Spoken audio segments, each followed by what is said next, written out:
네, 오늘 우리에게 주신 하나님의 말씀은 마태복음 27장 11절로 26절 말씀입니다. 마태복음 27장 11절로 26절까지 말씀입니다. 신약성경 49페이지 마태복음 27장 11절로 26절까지 말씀 우리 한 목소리로 봉독하겠습니다. 예수께서 총독 앞에 섰음에 총독이 물어 이르되 내가 유대인의 왕이냐? 예수께서 대답하시되 내 말이 옳도다 하시고 대제사장들과 장로들에게 고발을 당하되 아무 대답도 아니하시는지라. 이에 빌라도가 이르되 그들이 너를 쳐서 얼마나 많은 것으로 증언하는지 듣지 못하느냐 하되 한마디도 대답하지 아니하시니 총독이 크게 놀라워하더라. 명절이 되면 총독이 무리의 청원대로 죄수 한 사람을 놓아주는 전례가 있더니 그때에 바라바라 하는 유명한 죄수가 있는데 그들이 모였을 때에 빌라도가 물어 이르되 너희는 내가 누구를 너희에게 놓아주기를 원하느냐? 바라바냐 그리스도라 하는 예수냐 하니 이는 그가 그들의 시기로 예수를 넘겨준 줄 알미러라. 총독이 재판석에 앉았을 때에 그의 아내가 사람을 보내어 이르되 저 옳은 사람에게 아무 상관도 하지 마옵소서. 오늘 꿈에 내가 그 사람으로 인하여 애를 많이 태웠나이다 하더라. 대제사장들과 장로들이 무리를 권하여 바라바를 달라 하게 하고 예수를 죽이자 하게 하였더니 총독이 대답하여 이르되 둘 중에 누구를 너희에게 놓아주기를 원하느냐? 이르되 바라바로소이다. 빌라도가 이르되 그러면 그리스도라 하는 예수를 내가 어떻게 하랴? 그들이 다 이르되 십자가에 못 박혀야 하겠나이다. 빌라도가 이르되 어찌미냐? 무슨 악한 일을 하였느냐? 그들이 더욱 소리질러 이르되 십자가에 못 박혀야 하겠나이다 하는지라. 빌라도가 아무 성과도 없이 도리어 밀란이 나려는 것을 보고 물을 가져다가 무리 앞에서 손을 씻으며 이르되 이 사람의 피에 대하여 나는 무죄하니 너희가 당하라. 백성이 다 대답하여 이르되 그 피를 우리와 우리 자손에게 돌릴지어다 하거늘. 이에 바라바는 그들에게 놓아주고 예수는 채찍질하고 십자가에 못 박히게 넘겨주니라. 아멘. 유대 종교 지도자들은 빌라도에게 예수님을 고발합니다. 그 고발의 항목을, 죄의 항목을 보면 예수님이 자칭 왕으로서 로마의 반역을 꾀하는 자라고 하는 그런 죄의 항목을 가지고 이제 고발을 하는 것입니다. 누가복음 23장 2절 말씀에 의하면 그들의 고소 내용은 크게 세 가지로 그렇게 정리가 됩니다. 첫째 고소 내용은 예수께서 백성을 미혹했다는 것입니다.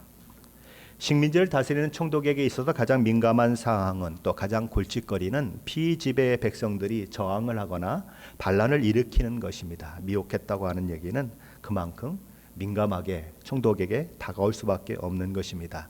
그런 일들이 밀란이나 이런 반란들이 자주 일어나게 되면 총독의 자리가 위험해지는 것입니다. 그래서 총독에게는 그것이 굉장히 큰 관심사죠. 이미 빌라도 총독은 처음 취임할 때부터 이스라엘 백성들과 충돌했던 적이 있습니다. 그때 기억이 아마 살아날 것입니다. 유대 종교 지도자들은 지금 바로 그런 것을 노리고 있는 거죠. 둘째, 그들이 고소한 내용은 예수께서 로마의 황제인 가이사에게 세금 바치는 것을 금했다라는 것입니다. 예수님을 로마 황제를 대항하는 사람으로 만드는 것입니다. 세금을 거부한다고 하는 것은 로마 황제의 백성임을 거부하는 것이 되는 것이죠. 그러므로 이것은 그의 통치에 대한 반역 행위인 것입니다. 예수님을 로마 황제의 명을 거역하는 반역자로 고소한 것입니다. 셋째 고소의 내용은 예수님이 스스로 자기가 왕이라고 주장한다는 것입니다. 지금 로마의 황제는 딱 한 분밖에 없습니다. 가이사 한 사람밖에 없는 것입니다. 스스로 왕이라고 주장한다고 하는 것은 가이사에 대한 대역 죄인임을 스스로 드러내는 처사인 것입니다. 이 모든 고소의 내용은 사실상 예수님과 아무런 상관이 없는 고소의 내용들입니다. 그러나 이 유대 종교 지도자들은 그 세 가지 고소의 내용을 가지고 이 예수님을 고소하는 것입니다. 그렇게 해야만 예수 그리스도를 십자가에 못 박을 수 있고 그렇게 해야만 예수 그리스도를 죽음에 이룰 수 있기 때문에 그들은 그렇게 빌라도에게 고소를 하고 있는 것이죠.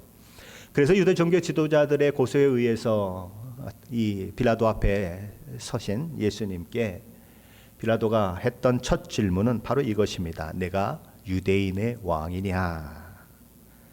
그렇죠. 그것이 가장 큰 관심사죠. 예수님은 이렇게 말씀하십니다. 내 말이 옳도다. 내가 말했다. 요한복음 예수님이 이는 내가 스스로 하는 말이냐, 다른 사람들이 나에 대해서 내가 한 말이냐라고 물었다고 그렇게 기록을 하고 있습니다. 예수님은 그 이야기를 하신 이후에 요한복음에 보면 당신의 나라가 이 땅에 속한 것이 아니고 하나님 나라에 속한 것이라고 하는 것을 분명하게 말씀하십니다. 그러는 가운데 유대 종교 지도자들의 고소는 계속됩니다. 예수님을 십자가에 못 박게 하기 위해서 그들은 계속해서 예수님을 고소하지요. 이사야서 53장 7절에 보면 그가 곤욕을 당하여 괴로울 때에도 그의 입을 열지 아니하였으며 마치 도수장으로 끌려가는 어린 양과 덜 깎는 자 앞에 잠잠한 양 같이 그의 입을 열지 아니하였도다라는 말씀이 있는데 예수님은 그런 수많은 고소를 당하지만 침묵하시는 것입니다. 묵묵히 십자가의 길을 가십니다. 마땅히 사형을 당해야 하는 극악무도한 죄인이라고 하더라도 어떻게 해서든지 자기를 변호하는 것이 인지상정이죠. 그런데 예수님은 침묵하고 계신 것입니다. 왜 그러셨을까요? 예수님은 이미 마음에 결정하셨습니다. 무엇을 결정하셨습니까? 하나님께서 주시는 진노의 잔을 마시기로 결정하셨습니다.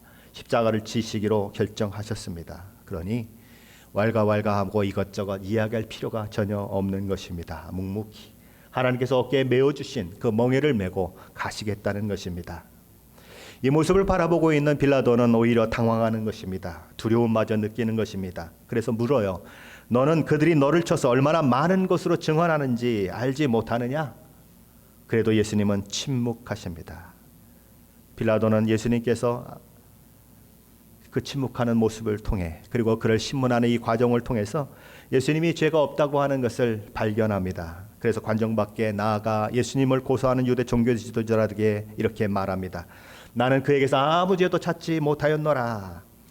6월절이면 총독의 권한으로 한 사람을 특별 사면할 수 있는 그 일들이 그 전례가 있는데 내가 유대인의 왕인 예수를 너희에게 놓아주기를 원하느냐라고 묻는 것입니다. 그러자 유대 종교 지도자들과 그들로부터 부채질 당하고 있는 군중들이 외치죠. 아닙니다. 우리는 밀란을 일으키고 사람을 죽인 죄로 인해서 십자가에 달릴 예정인 바라바를 놓아주기를 원합니다.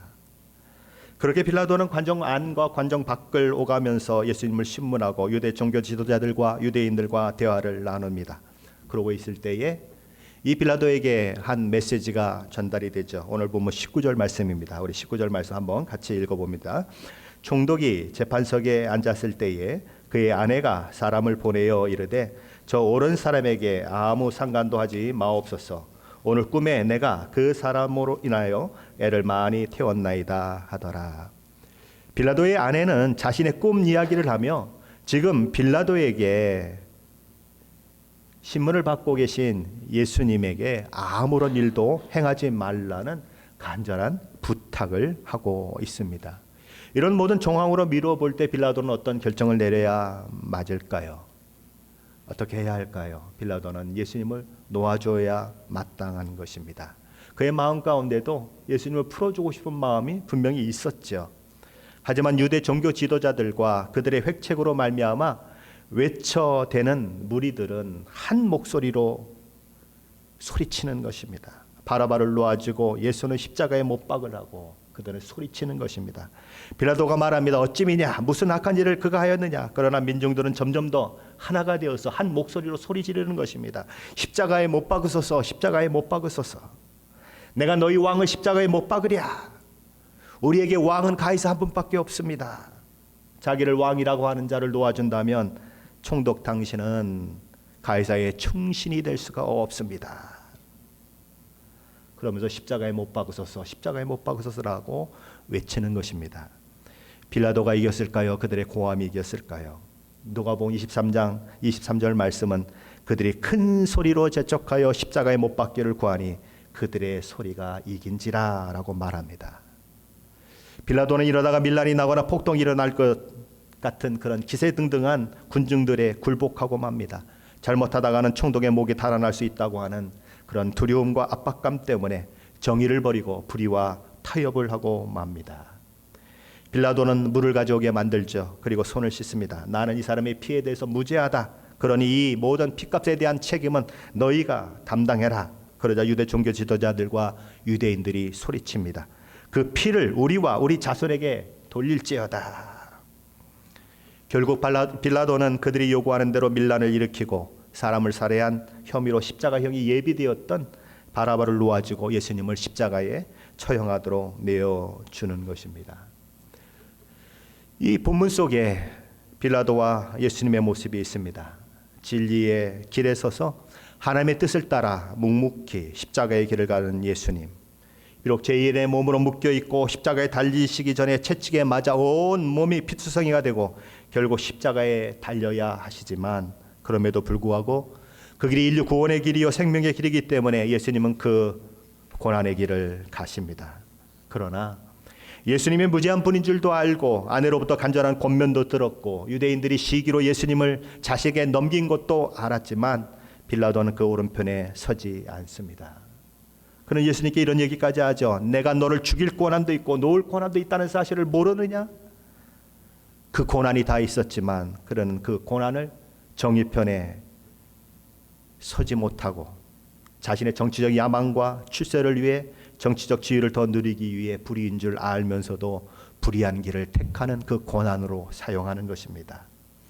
저와 여러분의 삶을 한번 돌아보십시오. 저와 여러분도 매일 매순간 예수님의 길을 갈 것인가 빌라도가 가는 그 길을 갈 것인가 선택 가운데 놓여 있습니다.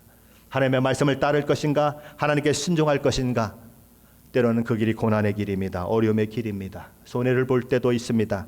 그러나 참 신자는 예수님처럼 그 길을 가야 하는 거죠. 비록 힘들고 어렵지만 그 길이 하나님이 원하시는 길이고 생명의 길임을 안다면 기꺼이 그 길을 가는 사람들이 누군가? 바로 성도라는 것입니다. 다니엘은 10대에 바벨론으로 포로가 되어 끌려갔습니다.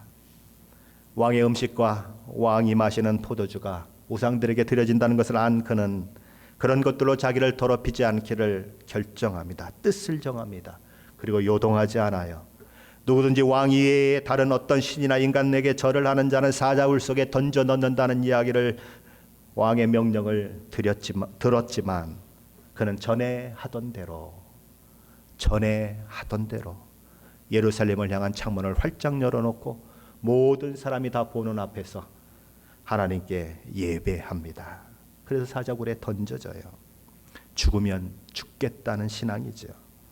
온갖 악기가 연주될 때에 도라평지에 세운 금신상에게 절하지 않는 자는 풀무불 속에 던져 넣겠다는 느부갓네살의 명령에도 불구하고 다니엘의 세 친구는 수많은 사람들이 엎드려 절하는데 뻣뻣이 서 있습니다. 성경의 이야기라고 생각하지 마십시오. 모든 사람이 엎드려 절하는데 딱 세 사람이 우뚝 서 있는 모습을 한번 생각해 보세요. 엄청난 것입니다. 죽으면 죽겠다는 것입니다. 그것이 참 신자의 모습이에요. 신앙은 중간지대가 없습니다. 진리냐 비진리냐만 있을 뿐입니다. 하나님의 말씀을 따를 것이냐 세상의 원리를 따를 것이냐 둘 중 하나의 선택만이 신앙인인 저와 여러분이 가야 할 길인 것입니다. 하나님의 뜻이라면 예수께서 그러셨던 것처럼 이제 겨우 10몇 살밖에 되지 않는 다니엘이 그랬던 것처럼 그리고 다니엘 친구들이 그랬던 것처럼 뜻을 정하고 그 길을 가야 하는 것입니다. 그렇게 그 길을 걸어서 저와 여러분이 히브리서 11장에 있는 그 명예의 전당에 이름을 올려야 하는 것입니다. 누구는 그렇게 믿음으로 살다가 하나님을 기쁘시게 하고 그의 삶을 마감했다고 하는 이야기를 우리는 들을 수 있어야 하는 것입니다. 왜요? 그것이 예수님이 가신 길이고 그것이 진리의 길이기 때문에 그렇습니다. 이 시대는 점점 예수님을 향한 순수한 신앙을 잃어버리는 시대입니다. 믿는다고 하지만 믿음의 모습 가운데 진실한 믿음의 모습이 나타나지 않는 시대입니다. 적당히 그렇게 신앙생활하며 예수님도 조금 세상도 조금 그렇게 살아가는 그런 시대입니다. 그렇게 살아서는 결코 우리의 신앙을 만들어갈 수 없습니다. 하나님을 기쁘시게 할 수 없습니다. 뜻을 정하십시오. 10대에 다니엘도 뜻을 정했는데 저와 여러분의 나이라면 능히 뜻을 정할 수 있는 나이인 것입니다. 뜻을 정하시고 하나님께서 무엇을 원하시는지, 하나님께서 무엇을 뜻하시는지 그 길을 걸어가십시오. 때로 힘들어도 어려워도 그 길을 가십시오. 오늘 십자가의 길을 가신 예수님은 나를 따르라 라고 말씀하십니다. 그 길을 걸어 히브리서 11장에 있는 명예의 전당에 저와 여러분이 이름을 올리시게 되시기를 예수 그리스도의 이름으로 간절히 축원합니다.